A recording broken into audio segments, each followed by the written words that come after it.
렉스 루케이도라는 분의 글에 이런 이야기를 소개하고 있습니다. 1942년 10월에 이 전쟁 중이었던 한국에 이 메가더 장군에게 보내는 메시지를 가지고 미국에서 출발한 비행기가 한국을 향해서 날아가고 있었습니다. 이 비행기는 리켄베커라는 조종사가 조종을 하고 있었는데 그만 태평양 한가운데에서 이 비행기가 추락을 하고 말았습니다. 그 바람에 이 리켄베커는 구명조끼만을 입은 채 바다에서 표류하게 되었습니다. 비상으로 가지고 있었던 8인분의 식량만을 의지한 채로 바다 한가운데 떠있는 상태로 뜨거운 태양과 또 파도를 상대로 힘겨운 싸움을 하고 있었습니다. 그러다 얼마 가지 않아 이 식량도 다 떨어지게 되었습니다. 이제는 거의 포기할 때가 되었습니다. 그러나 그는 하나님께 기도하는 것을 잊지 않았습니다. 매 순간순간 하나님께 기도하고 또 식량이 떨어져서 이제 죽을 위기에 뒀지만 마지막 순간까지 하나님께 기도하는 것을 잊지 않았습니다. 피곤에 지친 리켄베커가 잠시 잠이 든 사이에 갈매기 한 마리가 그의 머리에 앉아 있었습니다. 그는 그 갈매기를 잡아서 고기를 먹고 또 내장을 이용해서 낚시 미끼로 삼아서 고기를 잡아 생명을 연장할 수 있었습니다. 얼마 가지 않아서 그 조종사는 지나가는 배에게 발견이 되어 겨우 구조가 되었습니다. 그리고 그는 안전하게 자신의 고향으로 돌아갈 수 있었습니다. 이후에 이 리켄베커는 매주 금요일 저녁만 되면 양동이에는 새우를 한가득 채우고 마음속으로는 감사의 마음을 충만하게 채워서 방파제로 나아가서 갈매기들에게 새우를 먹이면서 하나님께 감사의 예배를 드렸습니다. 맥스 루케이도는 그 갈매기를 가리켜 하늘의 방문객이라 그렇게 표현하고 있습니다. 이 하늘의 방문객이 어떻게 표류하는 조종사의 머리에 그렇게 앉아 있었을까요? 그것은 바로 하나님이 하신 일입니다. 그 망망한 바다 한가운데 떠도는 그 한 사람을 위해서 하나님은 정확하게 그의 머리 위에 갈매기를 보내신 것입니다. 오늘 우리도 우리의 모든 죄를 용서하시기 위한 희생 제물을 또 그 희생 제물이 되셔서 하나님이 보내신 그 하늘의 방문객의 방문을 받았습니다. 하늘에 오신 예수 그리스도를 통해서 우리는 구원을 받았습니다. 오직 하나님께서만 아시는 그 먼 곳으로부터 머나먼 여행을 오신 우리 주님께 구원을 받게 된 것입니다. 우리 또한 리켄베커처럼 하늘을 바라보면서 날마다 감사해야 할 이유가 바로 여기에 있는 것입니다. 오늘 하나님께서 우리에게 주신 본문의 말씀에는 이러한 감사를 하나님께 드린 한 사람에 대한 이야기를 우리에게 소개해 주고 있습니다. 예수님께서 전도 사역을 다니시다가 예루살렘으로 내려가실 때에 사마리아와 갈릴리 사이로 지나가시는 중에 한 마을에 들리시게 되었습니다. 그리고 그곳에서 10명의 문둥병자를 만나시게 되었습니다. 그러나 12절의 말씀처럼 이 10명의 문둥병자는 예수님께 감히 가까이 나아갈 수가 없었습니다. 그리고 그들은 멀리 서서 예수님께 소리를 지르며 자신들을 구원해 주실 것을 요청하였습니다. 이들이 예수님께 가까이 다가갈 수 없었던 이유는 다름이 아니라 그들이 가진 문둥병 때문이었습니다. 구약 성경의 레위기에 의하면 문둥병은 매우 부정한 병이었습니다. 전염성이 강했기 때문에 사람들과 어울려 살지 못해서 그 성 바깥에 격리된 곳에 살아야만 했었습니다. 또한 다른 사람을 만날 때에도 혹시 만날 때에도 자기의 그 옷을 찢고 부정하다 그렇게 외쳐야만 했습니다. 다른 사람에게 자신의 존재를 알려서 그들이 가까이 다가오는 것을 방지해야 했기 때문입니다. 왜냐하면 레위기에 나온 정결법에 의하면 혹 정상적인 사람이 이 문둥병자와 접촉하는 것만으로도 그 사람이 부정한 사람이 되기 때문입니다. 한마디로 문둥병은 천벌이었습니다. 육체적인 고통과 아픔뿐만 아니라 다른 사람과의 관계도 어렵고 무엇보다도 가족들과 완전히 단절된 그런 삶을 살아야 했기 때문입니다. 말이 사는 것이 실상은 사는 것이 아닙니다. 죽지 못해 살 뿐이었습니다. 이러한 문둥병자 10명이 오늘 본문 13절 말씀을 보면 소리를 질러서 자신들을 불쌍히 여겨달라고 예수님께 간청하고 있습니다. 저들은 예수님을 랍비라고 부르고 또 선생님이라고 호칭하고 있습니다. 그러나 저들에게는 예수님이 선생님인지 메시아인지 구별할 수 없을 정도로 매우 다급한 상황이었습니다. 그저 예수님이라면 자신들을 살려주실 것 같은 그 생각 하나로 오직 살고 싶다는 그 생각만으로 예수님께 자신들을 고쳐주실 것을 부르짖고 있었습니다. 보통 문둥병에 걸리게 되면 온 피부가 다 망가집니다. 눈, 코, 입이 다 망가지고 손도 썩어서 쓸 수가 없습니다. 또한 이 내장 기관까지도 그 병균에 다 오염이 됩니다. 그래서 이 장기나 호흡기가 망가질 대로 망가져서 소리를 마음껏 지를 수도 없을 만큼 그 모든 것이 약해진다고 합니다. 그럼에도 불구하고 저들은 죽기를 각오한 듯이 예수님께 자신들이 불쌍히 여겨달라고 고쳐달라고 죽을 힘을 다해 그들은 부르짖고 있는 것입니다. 그런데 예수님께서 저들에게 다른 말씀하지 않냐고 딱 한 말씀만 합니다. 그것은 바로 제사장에게 가서 너희 몸을 보이라 하신 말씀입니다. 이 제사장에게 몸을 보이는 것은 만약 문둥병에 걸린 사람이 문둥병에서 고침을 받았을 때에 그 나았다는 것을 공증하는 것을 제사장에게 받는 것입니다. 예수님께서는 저들에게 치유를 명령하시거나 또 저들에 대해서 그 치유를 선포하시는 대신에 가서 제사장에게 몸을 보이라 하는 말로 저들에 대한 치유를 선포해 주셨습니다. 병이 온전히 나았음을 믿고 가라는 예수님의 시험이었습니다. 또한 한편으로는 제사장에게 공증을 받고 이제는 가족의 품으로 돌아가라는 그런 예수님의 따뜻한 그런 배려의 말씀이었습니다. 깨어졌던 모든 인간관계를 회복하게 하시는 주님의 사려 깊은 그런 사랑의 말씀이었습니다.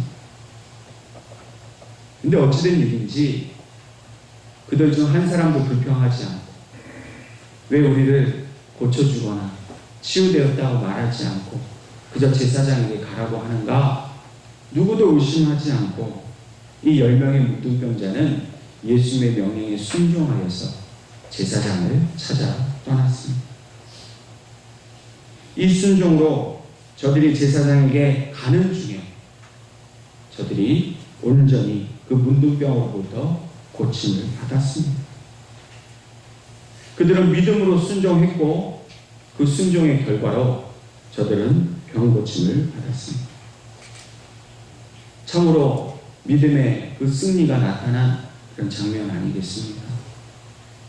그런데 만약 여기서 이 말씀이 이 사건이 끝이 났다고 하면 하나님께서는 오늘 우리에게 믿고 순종하면 병이 낫는다 라는 교훈만 우리에게 주셨을 것입니다. 병이 나았다라는 말도 아니고 제사장에 가서 몸을 보이라 하신 말씀만 믿었는데 병이 다 나았다. 역시 순종이 중요하다. 그렇게 우리는 교훈을 얻을 것입니다. 그러나 오늘 이 사건은 순종이 주시는 그런 병치유에 대한 관한 말씀이 아닙니다. 주님께서는 이보다 더 깊은 진리를 우리에게 말씀하기를 원하셨습니다. 10명의 문둥병자가 다 치유함을 얻고 기뻐하였습니다. 그런데 그 10명 중에 한 사람이 15절의 말씀처럼 큰 소리로 하나님께 영광을 돌렸습니다. 그리고 예수님께로 돌아와서 엎드려서 감사를 하였습니다. 근데 이 사람은, 다른 9사람은 유대인이지만 이 사람은 사마리아 사람이었습니다. 나머지 9사람은 기쁨을 가지고 제사장에게로 갔습니다. 그동안 가족을 떠나서, 친구를 떠나서, 이웃을 떠나서 살았던 그 삶을 다시 회복하기 위해서 제사장에게 공증을 받고 자기의 본래의 삶으로 돌아가려고 했습니다. 그러나 이 사마리아 사람은 자기의 길을 가지 않고 다시 되돌아서 예수님께 돌아와 감사를 드렸습니다. 여기서 이 감사한다는 말은 그 본래의 뜻은 기쁨이 넘치다라는 뜻입니다. 말로만 그저 와서 예의로만 같이 와서 입술로만 감사합니다 이렇게 인사하고 돌아간 것이 아니라, 제가 병이 나은 이 모든 것은, 그 모든 기쁨이 오직 예수님을 만난 덕분입니다. 예수님께서 저를 고쳐주셨습니다. 저는 이 기쁨을 예수님께 표현해 드리고 싶습니다 라고 이 사마리아 사람이 예수님을 찾아왔던 것입니다. 그리고 이 사마리아 사람의 감사를 받으신 예수님께서 하신 말씀이 무엇이었습니까? 17절과 18절 말씀에 10사람이 다 깨끗함을 받지 아니하였느냐? 그 9은 어디 있느냐? 이 이방인 외에는 하나님께 영광을 돌리러 온 자가 없느냐? 라고 말씀하셨습니다. 복음서에는 예수님에 관한 기사 중에 이 사마리아 사람들에 대한 이야기가 종종 나옵니다. 강도 만난 사람을 도와준 착한 사마리아 사람이 있습니다. 또 우물에서 예수님을 만난 사마리아 여인이 있었습니다. 그런데 이 사마리아 사람들은 결단코 유대인들에게는 환영받을 수 없는 그런 사람들이었습니다. 옛날 북이스라엘이 아수르 제국에게 멸망당했을 때에 아수르는 사마리아에 이방 사람들을 이주를 시킵니다. 그리고 이 이방 사람들과 사마리아 사람들이 혼합하여 살도록 그런 정책을 폈습니다. 그러므로 이 남쪽 유대인들이 바라보았을 때에 북쪽 이 사마리아 사람들은 이방인과 피가 섞인 부정한 사람이 되었던 것입니다. 사람들은 다 사마리아 사람들을 멸시하고 그들을 무시하였지만, 그러나 예수님께서는 이 사마리아 사람들을 통해서 오늘 우리에게 주시고자 하시는 그 뜻이, 구원은 혈통으로 되는 것이 아니라 오직 믿음으로 말미암는다는 사실을 우리에게 말씀하기를 원하셨습니다. 9명의 이 나머지 문둥병자들은 비록 믿음으로 병 고침을 받기는 하였지만 그것은 지극히 육적인 믿음이었습니다. 진실한 믿음의 사람은 그 받은 은혜로 말미암아 가던 길을 돌이켜서 주님께 나와 참된 감사의 예배를 드리는 사람입니다. 오늘날 우리도 육적인 믿음만 가지고 사는 사람이 많지 않겠습니까? 그저 예수님께 나와서 병만 고쳐달라고, 돈만 벌게 해달라고, 자녀들의 앞길만 그냥 형통하게 해달라고. 그래서 믿고 기도했더니 그 모든 문제가 해결되어서 그저 자기의 그 본래의 삶으로 되돌아가 버리는 그런 믿음만 가진 우리들의 모습이 있지 않은지 생각해 보아야 할 것입니다. 참된 믿음의 사람은 하나님 앞에 감사할 수 있는 사람입니다. 가정일도 되돌아와서 자기가 정말 이루고 싶은 그 가족과의 만남도 잠시 미뤄두고 예수님 앞에 나와서 그 치유받은 기쁨을 예수님께 보여드리고 예수님을 경배하는 것, 그것이 바로 오늘 하나님께서 우리에게 요구하시는 믿음 아니겠습니까? 맥스 루케이도는 그의 또 다른 책에서 이렇게 말하고 있습니다. 하나님이 미소 지으시며 우리가 구원받았노라고 말씀하시는 순간부터 우리는 그저 절하고 감사하며 지금 가장 큰 선물을 막 받아든 사람처럼 살아갈 수 있다면 좋겠습니다. 그러나 실제로 그렇게 사는 경우는 거의 없습니다. 어찌된 심산인지 오히려 구원을 한물간 무엇쯤으로 여기는 경우가 있습니다. 마땅히 받을 걸 받았다고 생각해 버립니다. 은혜를 받는 것은 곧 자신의 실패를 인정하며 주춤주춤 내디딘 발걸음을 말합니다. 하지만 우리는 하나님이 얼마나 위대한 분이신지 고백하기보다는 자기가 얼마나 착하게 살았는지 그분께 설명하고 싶어 합니다. 우리는 구원이라는 놀라운 은혜를 선물로 받았습니다. 그런데 그것에 대해 마땅히 하나님 앞에 기뻐하며 감사하는 사람이 너무나도 드물다는 겁니다. 그리고 하나님 앞에 내가 이러이러한 일을 잘했기 때문에 하나님이 나에게 복 주신 것 아니냐고 오히려 하나님께 반문한다는 것입니다. 여러분, 진정한 감사를 하나님께 드리려면 우리는 날마다 주님 앞에 되돌아 나아가야 합니다. 그리고 우리의 기쁨을 가지고 주님을 경배해야 합니다. 자신의 인간적인 만족과 관계 회복을 위해서 제사장에게로만 달려가는 그 나머지 9명과 같지 않아야 한다는 것입니다. 오직 자신의 그 목적만을 이루고서는 그 은혜를 주신 주님을 잊어버리는 삶을 살지 말아야 한다는 것입니다. 오늘 우리가 예수 그리스도를 믿는 사람이라고 말하려고 한다면 우리의 모든 삶 속에서 주시는 그 은혜를 날마다 감사하는 삶을 살아야만 하는 것입니다. 받은 은혜를 감사하지 않은 것은 지금껏 자신이 받은 모든 것이 하나님의 은혜라는 사실을 알지 못하는 것입니다. 그러므로 오늘 여러분과 또 저 자신이 우리가 받은 것을 한번 잘 깊이 생각해 볼 수 있기를 바랍니다.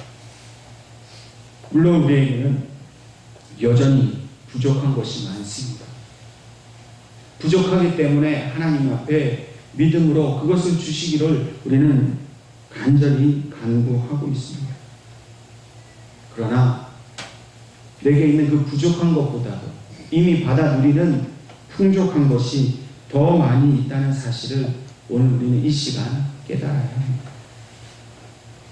왜냐하면 부족한 것만 가지고 그 부족한 것만 생각하면 우리는 불평하는 삶을 살 수밖에 없습니다.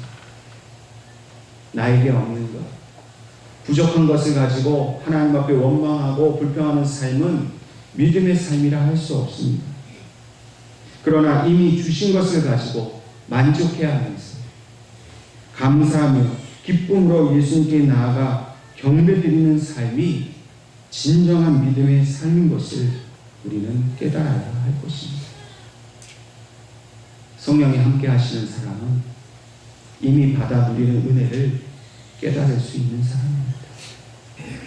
성령이 자기의 삶을 주배하지 아니하시고 자기의 욕망과 욕심으로 사는 사람은 그 받은 것을 하나도 알지 못하고 하나님이 주시지 않은 것에 대한 그런 원망만 남을 뿐입니다.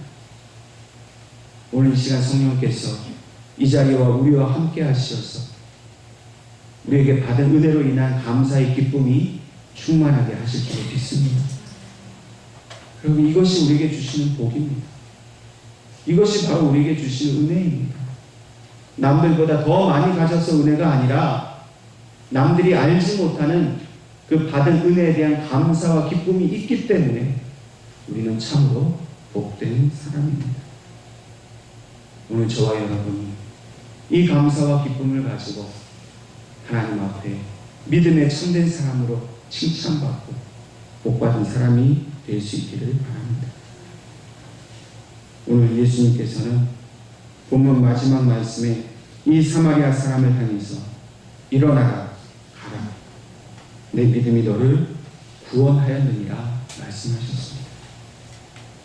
예수님께서는 이 사마리아인의 감사가 구원을 받을 만한 참 믿음에서 온 것임을 알고 계셨습니다.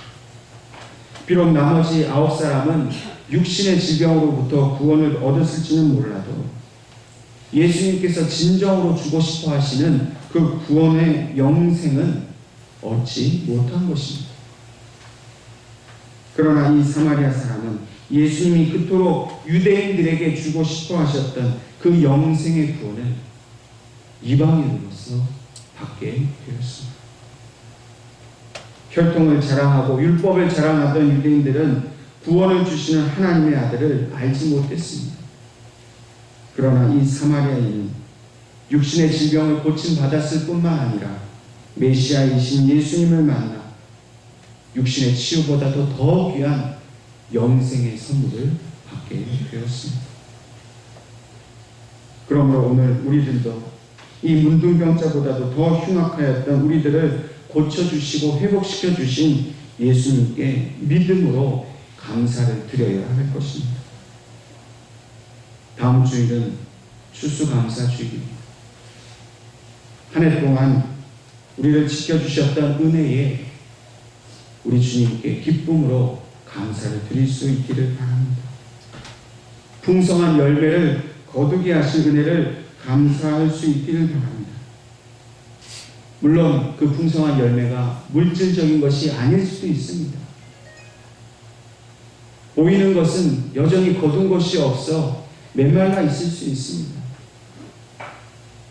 그러나 진정한 열매는 우리가 그 모든 고난과 그 모든 아픔 속에서 우리가 주님을 찾을 수 있고 주님을 만날 수 있고 그 고난 중에 우리에게 위로를 주신 그 은혜가 더 풍성한 은혜인 것을 우리는 깨달아야 합니다. 절망하였을 때 우리에게 소망을 주셨다면 그것은 우리에게 주신 물질보다 더 소중한 하나님의 열매인 것을 기억하시기 바랍니다. 내가 시험과 문제 앞에서 더 하나님을 붙들 수 있었더라면 그것이 더 큰 하나님의 축복인 것을 우리는 깨달아야 할 것입니다. 무엇보다도 우리에게 영생의 선물을 주셨다는 사실에 온전한 기쁨과 감사를 드릴 수 있기를 바랍니다. 다음 주에 나오실 때에 여러분들 그 감사를 여러분들 표현할 수 있기를 바랍니다. 물질의 액수를 말하는 것이 아닙니다. 마음을 말하는 겁니다. 여러분들의 그 영혼을 말하는 것입니다. 정말로 하나님께서 지켜주신 것, 우리의 이 아프고 고달픈 인생 속에서도 나에게 주신 그 감사로 인해 내가 기뻐할 수 있다는 그 기쁨의 마음을 온전히 담아드리는 것, 그것이 진정한 감사의 제사가 된 줄로 믿으시고 이 한 주간 기도하시면서 여러분들의 받은 모든 은혜를 헤아리시고 그 받은 은혜로 기뻐함으로 우리 추수감사주의를 지킬 수 있기를 주님의 이름으로 축원합니다.